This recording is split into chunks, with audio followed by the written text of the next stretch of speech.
우리가 디도서 말씀을 지금 계속 묵상하고 있는데요. 디도서는 교회 지도자들을 어떻게 세워야 되느냐라고 하는 중요한 주제를 다루고 있습니다. 우리가 교회 지도자로서 어떤 모습으로 살아가야 할까? 또 우리가 가지고 있는 복음에 합당한 삶은 어떤 삶일까? 이런 주제를 가지고 이 본문 말씀을 함께 정리해 볼 수 있기를 바랍니다.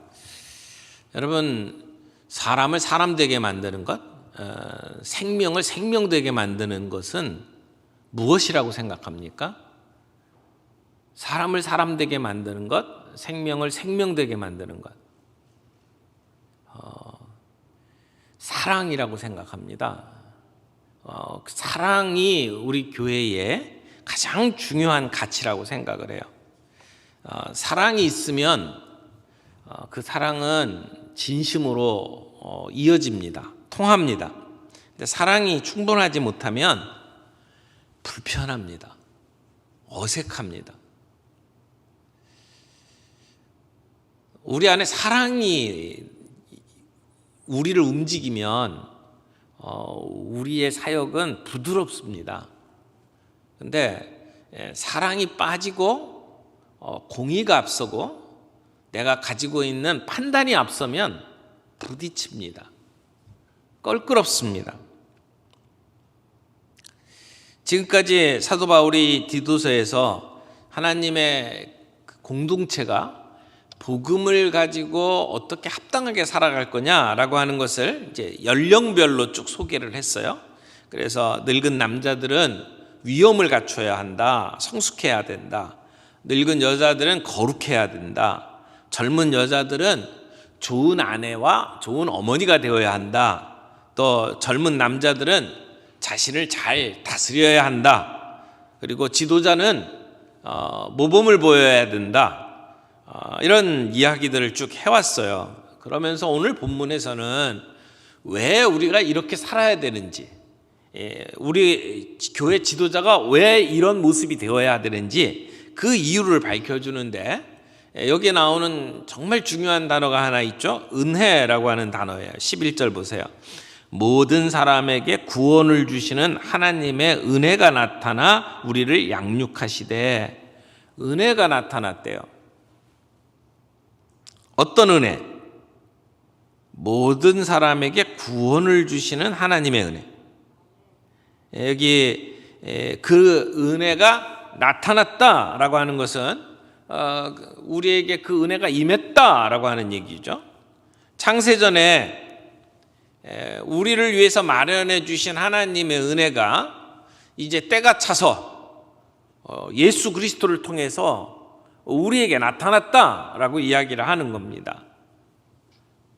그 은혜는 모든 사람에게 구원을 주시는 은혜래요. 하나님을 떠나서 자기 마음대로 살겠다고 살아갔던 우리, 하나님이 누군지를 모르고 우상들에게 절하던 우리,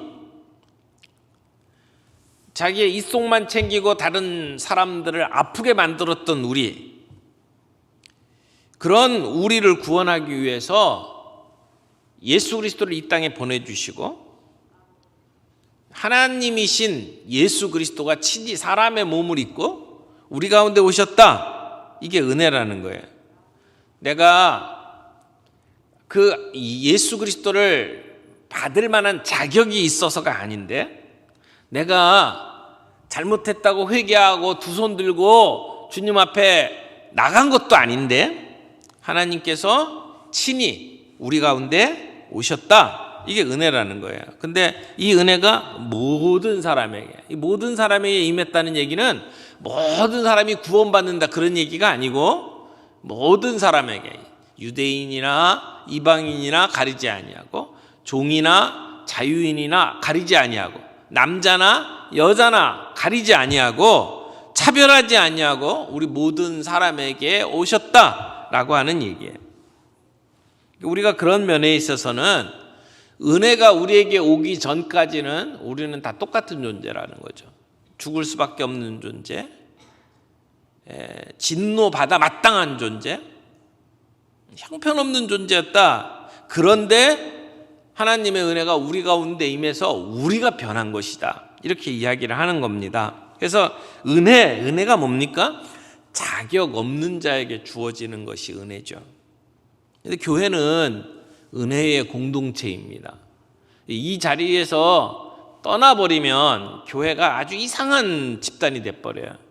은혜라고 하는 것이 늘 가슴 속에 있으면 잘났다고 내가 큰 소리로 소리칠 게 없어요.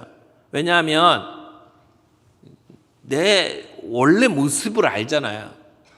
여러분 생각해 보세요. 사도 바울이 예수님을 따르기 전에 예수 믿는 사람들을 향해서 돌로 치고 잡아다가 옥에 가두고 그런 짓을 했단 말이에요. 근데 자기가 전도하러 갔을 때 사람들이 그렇게 자기를 대하잖아요. 돌로 치고 그리고 자기를 감옥에다 가두고 매질을 하고. 근데 그 사람들을 향해서 사도 바울이 승질을 낼 이유가 없는 게 자기가 그렇게 살았던 존재잖아요. 그러니까 그 사람들을 이해할 수 있는 거예요.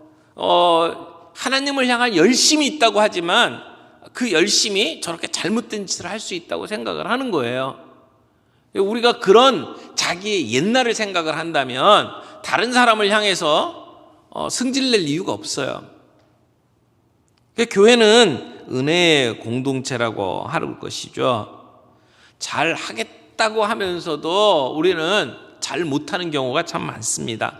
용서하겠다라고 말을 하면서도 용서 잘 못해요. 사람들에게 은혜를 끼치겠다 하면서도 은혜 대신에 상처를 주는 경우들이 참 많습니다. 그게 교회예요. 그런 인간들이 모인 것이 교회예요. 천사들만 모인 게 아닌 겁니다. 그러기에 우리는 은혜 없이는 살 수 없습니다. 그런데 오늘 본문 말씀을 보면 아주 재밌게 표현을 해요. 이 은혜가 나타나서 우리를 양육한다. 이렇게 얘기를 해요. 이제 이런 표현을 국문학적으로 의인법이다. 이렇게 얘기를 하죠. 의인법. 사람처럼. 은혜를 사람처럼 표현을 하는 거예요.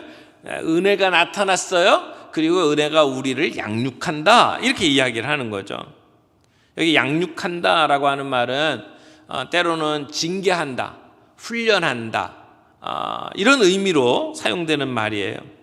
그래서 우리가 징계를 받고 고통을 당할 때에도 사실은 은혜가 우리를 이끌어가는 것이고, 또 우리가 뭔가를 새롭게 깨달을 때에도 은혜가 우리를 이끌어가는 거예요. 은혜가 나타나서 은혜가 우리를 양육한다라고 이야기를 하는 겁니다. 그런 면에서 보면 지금 저와 여러분들은 은혜 학교에 입학한 거예요. 여러분은 은혜 학교의 학생이에요. 신앙생활 한다라고 하는 것은 은혜 학교의 학생으로 입학했다. 여긴 졸업이 없어요. 죽을 때까지 하는 거예요. 나는 이만하면 됐어. 은혜 충만해. 그러는 순간 그 사람은 이미 떨어진 거예요. 그래서 우리는 늘 은혜 학교에 들어가서 은혜 앞에서 배워야 합니다. 근데 이 은혜 학교에 과목이 3가지가 있어요. 오늘 본문 말씀을 보니까 은혜 학교에 과목이 3가지가 있는데 보세요. 12절. 우리를 양육하시되 경건하지 않은 것과 이 세상 정욕을 다 버리고, 자, 첫 번째 버리는 훈련이 필요해요. 버리는 과목이 있고요. 그 다음에 신중함과 의로움과 경건함으로 이 세상에 살고 사는 부분이 있죠. 12절에서는 산다라고 이야기를 했어요. 그 다음에 13절에 보세요. 복스러운 소망과 우리의 크신 하나님 구주 예수 그리스도의 영광이 나타나심을 어떻게 한다고요? 기다린다. 3가지의 과목이 있어요. 버린, 그 다음에 삶, 그리고 기다림. 이 3가지 과목이 있는데, 그런데 사실은 이 원문을 보니까 2가지는 분사 형태로 되어 있어요. 그러니까 다른 동사를 수식하는 형태로 되어 있는데, 여기에 어떻게 은혜가 어떻게 하느냐를 가지고 3가지 중에 이 가장 중요한 국영수 이런 것처럼 가장 중요한 과목이 뭐냐면 삶이에요. 살게 하셨다. 근데 어떤 가운데 살게 했냐? 버리고 기다리면서 살게 했다. 이런 이야기예요. 그래서 세 과목을 가지고 오늘 간단하게 좀 정리를 하겠습니다. 우리가 여러분 신앙생활 하면서 오늘 교회의 지도자로 또 리더로 교회에서 섬기잖아요. 멘토로 섬기고 또 직분을 받아서 장로, 안수집사, 권사로 일을 해요. 근데 여러분 사역을 하는 가운데 내 목소리가 권위가 막 주어지고 그리고 그 잘못하는 모습을 보면 막 승질이 나고 내 얼굴이 굳어지고 그리고 사람들하고 이야기할 때 이렇게 자꾸 다투게 되고 그러면 빨리 이 은혜학교에 재입학해야 됩니다. 한번 생각을 해보세요. 이건 제가 잘 알아요. 왜냐하면 제가 종종 이런 문제에 빠지니까. 여러분 가운데 내 눈에 쌍심지가 켜지고 그리고 목소리가 퉁명스럽게 되고 그리고 사람들하고 만나서 얘기하면 자꾸 부딪힌다. 기도하러 새벽 기도에 나와서 눈을 감았는데 자꾸 승질이 난다. 그러면 오늘 본문에 이 은혜로 빨리 정리를 하셔야 됩니다. 그런 상황인데도 불구하고 내 마음속에 이런 문제들이 있는데도 불구하고 아무런 느낌이 없이 그냥 버티고 살아간다. 그러면 요한계시록에 그 에베소 교회가 책망받은 것처럼 하나님 앞에서 책망받게 될 거예요. 열심을 냈잖아요. 진리를 위해서 싸웠잖아요. 근데 첫사랑을 잃어버렸다고 호되게 책망을 받았거든요. 뭐라고까지 말씀하셨어요? 촛대를 옮길 거다. 이런 얘기까지 하면서 책망받았잖아요. 근데 우리의 상황 속에서 하나님께서 혹시 나에게 그런 책망으로 다가오시지 않을까라고 하는 두려움 가운데 우리가 다시 한번 은혜를 가지고 우리의 삶을 점검할 수 있기를 바랍니다. 첫 번째 과목은 뭐예요? 버린다. 이 버린다라고 하는 표현을 썼어요.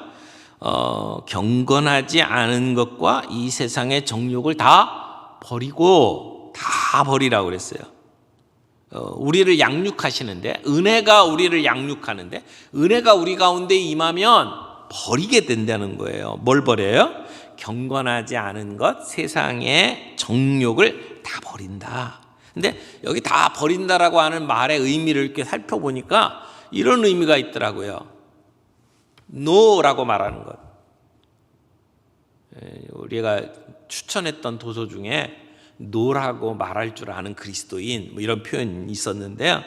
거기서는 이렇게 바운더리를 세우는 것을 이야기를 하는 no라고 이야기를 하지만 여기서 말하는 no는 뭐냐면 경건하지 않은 것에 대하여도 이 세상의 정욕에 대하여 no라고 말할 줄 아는 것이라는 거죠.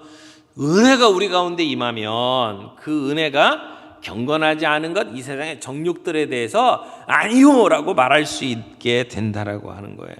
그러니까 하나님 나라와 상관이 없는 것, 이 세상에 속한 것, 이 땅에 속한 것들에 대해서는 내가 버릴 줄 안다는 거죠. 상대화할 줄 안다는 거예요. 그래서 세상 사람들이 보기에 이렇게 살아야 돼라고 주장하는 것들을 하나님 나라 관점에서 다시 평가할 수 있는 거예요. 사도 바울이 뭐라고 얘기를 하냐면 나는 옛날에 좋아했던 것들을 이제는 배설물로 여긴다라고 이야기를 하잖아요. 그렇게 말할 수 있는 근거가 뭐예요? 재평가한 거예요. 노라고 말할 줄 아는 거죠. 여러분, 하나님의 은혜는 이런 악한 것들에 대해서 세상 것들에 대하여 단호하게 노라고 말할 줄 알게 만듭니다. 그냥 이것도 좋고 저것도 좋고 어물쩍거리면서 살아가도록 만드는 게 아니에요.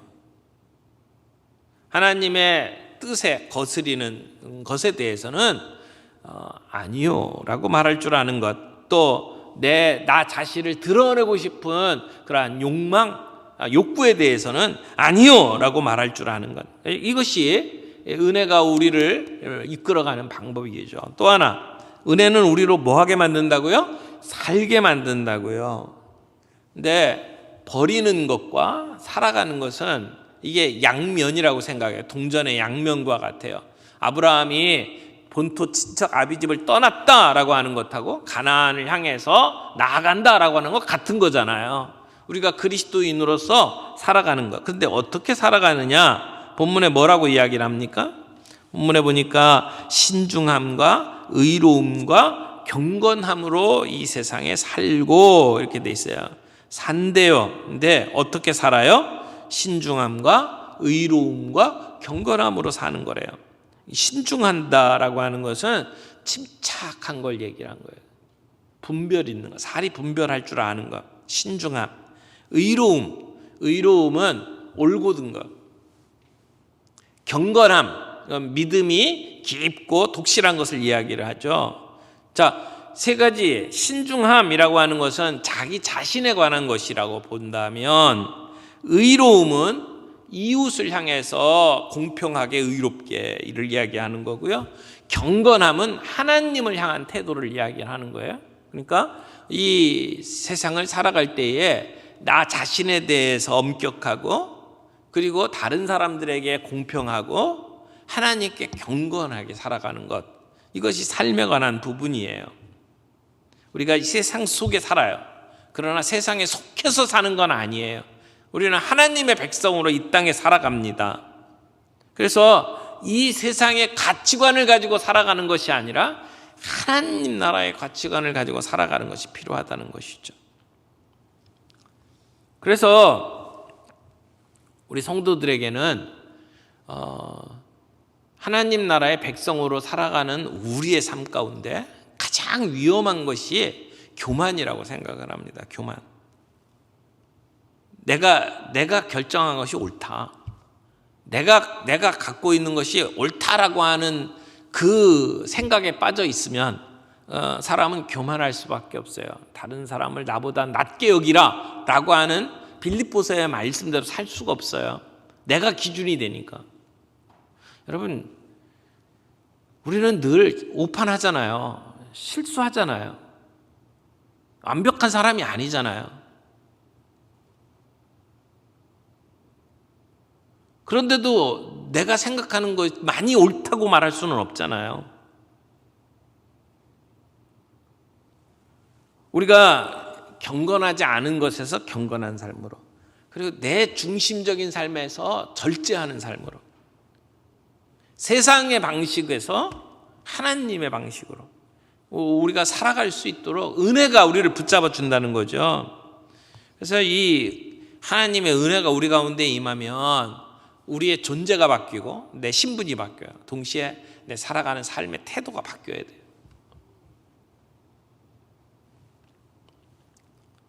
만약 우리가 살아가는 삶 속에 아직도 그런 교만이 나를 지배하고 아직도 사람들하고 부딪히면서 우리가 살아가고 있다면 은혜가 빠졌다는 거죠. 은혜는 단지 아니요라고 말하는 것으로 끝나지 않습니다. 여기에는 우리의 삶이 변화되는 것으로 나타나게 되어 있습니다. 거룩한 삶, 신중한 삶, 의로운 삶. 세 번째 과목은 기다림이에요. 기다림.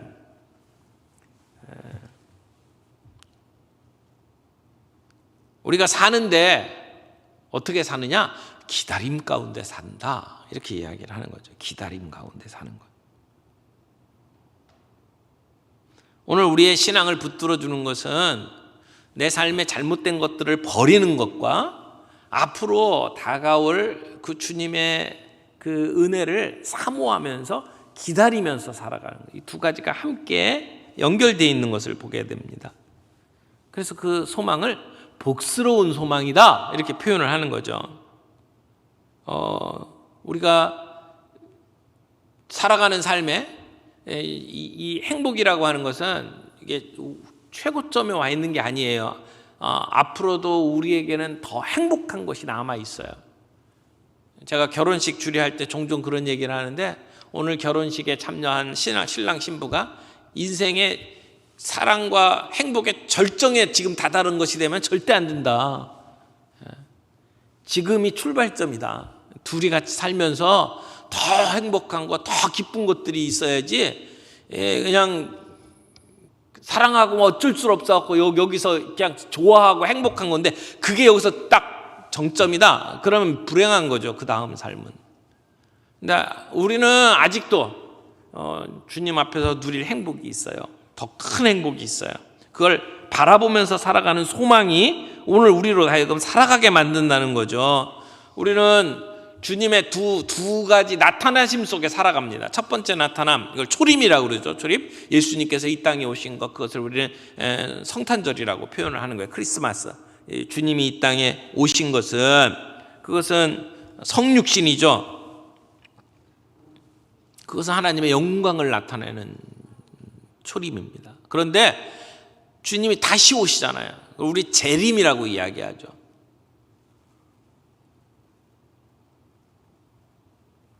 이 성육신을 통해서 아까 우리가 이야기한 모든 사람에게 나타나는 하나님의 은혜가 임했다, 이렇게 표현을 했고요. 재림 때가 되면, 그러면 그때는 예수 그리스도께서 만왕의 왕으로 이 땅에 오셔서 심판하시고 하나님의 영광을 보여주실 거예요. 그때 우리는 그 하나님이 주실 그 은혜를 사모하면서 살아갑니다. 그래서 우리는 이미 은혜가 우리에게 임한 삶에서 하나님의 영광이 다가올 것을 내다보면서 살아가는 삶이죠.